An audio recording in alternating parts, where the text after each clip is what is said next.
Welcome back, class, to another lecture here on SIOP, the SIOP method for teaching math, science, and social studies. We're going to be dealing in chapters 9 and 10 today. We're going to be reviewing assessments and reading issues. This is coming out of the Making Content Comprehensible through for English language learners. Again, this is the SIOP method. We'll be doing review and assessment and then reading issues in this little mini lecture today. Let's start off with the Chapter 9, Review and Assessment. When you finish going through the teaching of your class, you're going to want to go through and review the objectives, both for you as a teacher and also for your students. And then you're going to assess those, and so that your students can verify what they've learned and also verify that what you taught was appropriate. And of course there is that SIOP protocol at the end of all these chapters where you get to read and analyze what other teachers have done in those scenarios and whether they're good or not. We don't normally go through those today, and we don't normally go through those, and today we won't either. So let's begin by looking at the idea of reviewing lesson objectives. Just like when you write a paper, as you're writing, as you begin the paper, you do brainstorming, you do organizing, and eventually you start drafting. But even while you're drafting, you're still thinking, you might still brainstorm, you might still reorganize as you're doing the actual drafting. So it is with doing a lesson. You'll plan for a lesson, and you'll look for the background information. You'll try to integrate the content with the language requirements and try to mix those together as you build your SIOP lesson. But at the same time, you're also reviewing as you go. So all this reviewing is happening.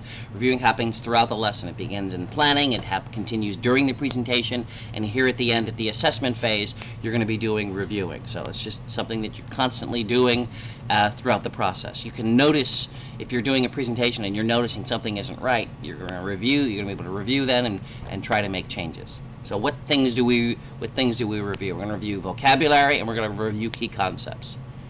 We develop the vocabulary and the concepts that we're going to be doing, and then we teach them, and now we're doing the assessment, okay? And I'm going to be reviewing the keys as we go. The assessment, of course, is with the students.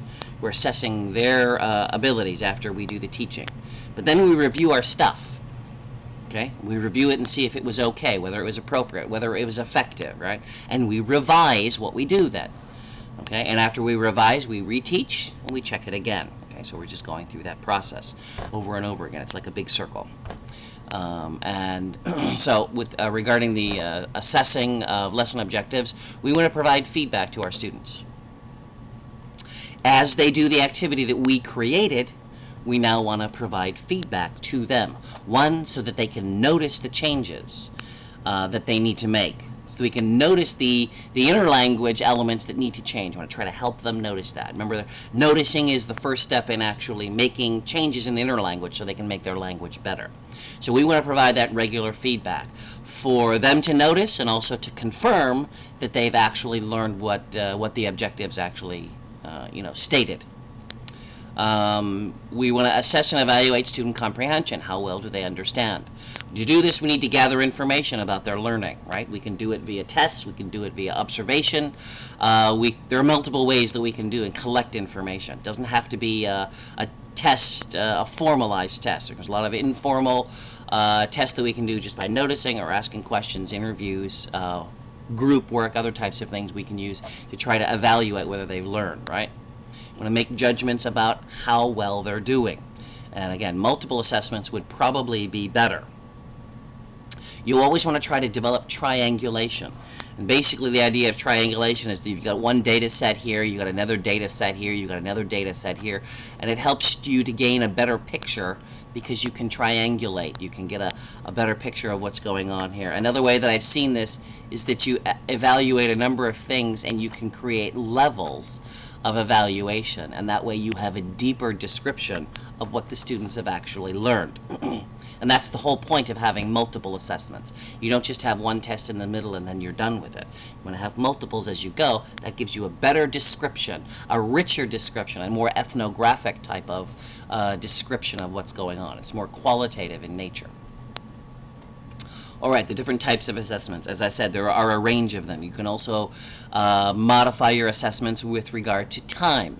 So for example, there are times at the beginning where you give more time to do an assessment, and then as they learn to do the process, you pare down that time so that they can learn to do it faster and better.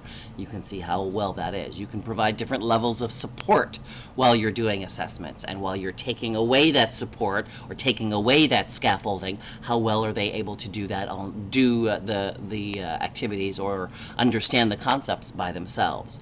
You can modify the difficulty of the assessment. You can modify the type of participation involved in the assessment. And of course you can modify the product. All of these things you can play with, you can modify to try to develop a range of or variety of different assessments within your class, even within this one type of lesson that you have. That's all for lesson that's all for reviewing an assessment that's in this chapter. Again, I like how they're setting up the protocol where you have your sheltered instruction. I like that they finished the circle, as it were, where they begin with the development, the brainstorming, the integrating of background information, the integrating of content and linguistic information, right? And doing the actual presentation of the lesson, and then assessing, and then reviewing, and then revising, and then going back all the way around again. So it's that circle that's a very good idea that they have setting up here. Now we're going to move into Chapter 10, which talks about reading issues, and reading issues with second language learners.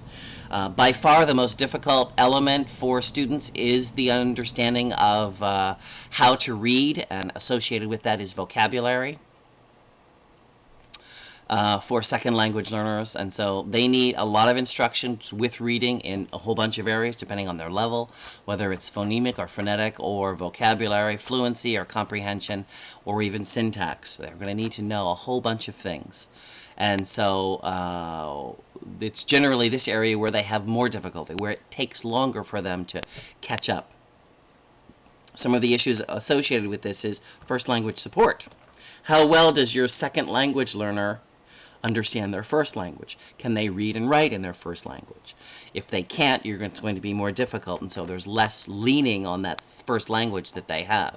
What's the topic that you're referring to, that you're studying in your class? If the topic is foreign to them, if it's something they don't understand, they've never studied before, it's going to be more difficult for them. And so there are other types of mitigating circumstances when you're trying to assess a student's reading ability. Bear that in mind. There have been, and I will be honest, I have not seen this overseas, but there have been in the U.S. A question of whether ESL students are special education students. And although I have not seen or read any of this, because most of my teaching has been done overseas, there are groups of teachers who feel that second language learners could benefit from going into special needs education. I do not. I think that second language learners are second language learners, and what they need is not special education, they need language education. That being said, 80% of special ed referrals are for reading, which is what our students need. However, they need reading help, they don't need special ed help. Part of their problems may not be special ed at all. It may be the actual linguistic elements of understanding. That's not special ed. They may need background information that they're missing. Cultural or lack of content area. It may be economic. It may be affective issues. It may be that they're struggling, moving into a new culture, a new language, leaving their friends, their family, any number of affective elements that can impact their language learning, which, again, is not special education. That would be more of a social thing.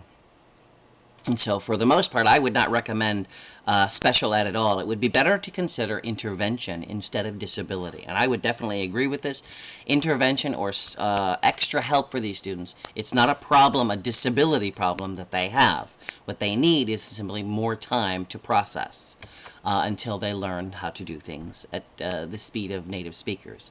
So we as teachers should attempt to ID what these students need and what type of intervention they should have. That, again, requires us to notice. It's interesting that about 80 to 90% of students are satisfied with this type of method, with the SIOP type of method. Some of them are satisfied with Some of them are satisfied with other types of approaches as well, but most of them don't have a problem with sitting in an ESL classroom regardless of the method that's being used.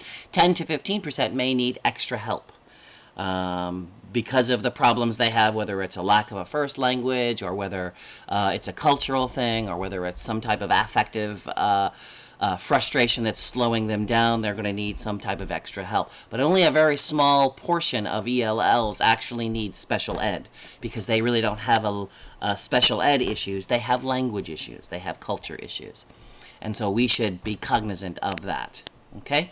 So special ed for students with non-linguistic needs, non-cultural needs, non-affective filter needs. And so what do we do with those?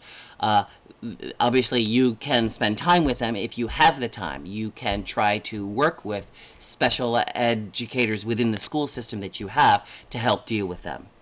You can also hand them off to special ed. Now, bear in mind, if you're going to be dealing with second language learners who also have special ed issues, you're probably going to want a special ed ELL specialist, and that's going to be a little harder to find. But that's one thing that you could do. You could also learn the special ed techniques and ideas and skills so that you can deal with the ELLs yourself. I probably would not recommend it, but that's something that you could do. And I believe that's all we're dealing with. Next week we'll deal with Chapter 11. The other element that we're going to look at is COLA in science, and we'll deal with that in another issue. So have a nice day. Talk to you later.